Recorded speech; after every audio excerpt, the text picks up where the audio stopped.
So, ఒక ప్రాపర్టీకి clear title deed ఉందని ఎలా తెలుసుకోవాలి? అంటే దానికి సంబంధించిన ఏమైనా డాక్యుమెంట్స్ ఉంటాయా? సో, అసలు మనం ఎలా తెలుసుకోవాలి? ఫస్ట్ ఇంపార్టెంట్ అంతకుముందు ధరణి అని ఉండేదండి.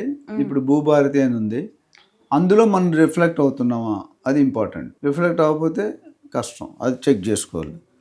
నెక్స్ట్ ఏంటంటే 1B రికార్డ్ ROR అంటారు, రికార్డ్స్ ఆఫ్ రైట్స్. అది ఉందా లేదా అనేది చూసుకోవాలి. మన ప్రతి డాక్యుమెంట్ కూడా ఈ కంపల్సరీ ఉంటాయన్నమాట. అట్లానే FMB అని ఉంటుంది, ఫీల్డ్ మెజర్మెంట్ బుక్. అంటే దీంట్లో ఏంటంటే డైమెన్షన్స్ వస్తాయన్నమాట. అదేవిధంగా జోనింగ్ చెక్ చేస్తాడు, ఇదేదైనా ప్రొహిబిటెడ్ జోన్లో ఉందా, FTL జోన్లో ఉందా, 111 జీవోలో ఉందా, ఇవి చూసుకోవాలి. చూసుకుంటే ఇప్పుడు FTLలో మీరు కట్టుకోలేరు, కన్స్ట్రక్షన్ చేయలేరు మీరు. అట్లానే MRO ఆఫీస్లోకి వెళ్ళి చూడాలి.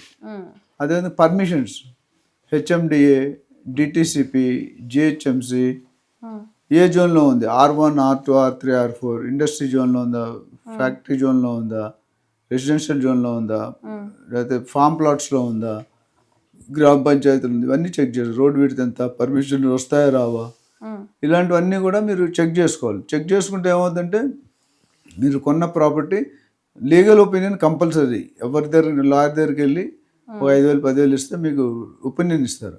ఆ ఒపీనియన్ తీసుకోకుండా మాత్రం కొనుక్కోకండి. మీకు తెలియపోతే మా దగ్గర వస్తే ప్యానల్ లాయర్స్ ఉంటారు, మేము ఆథరైజ్డ్ లాయర్స్కి రికమెండ్ చేస్తాం.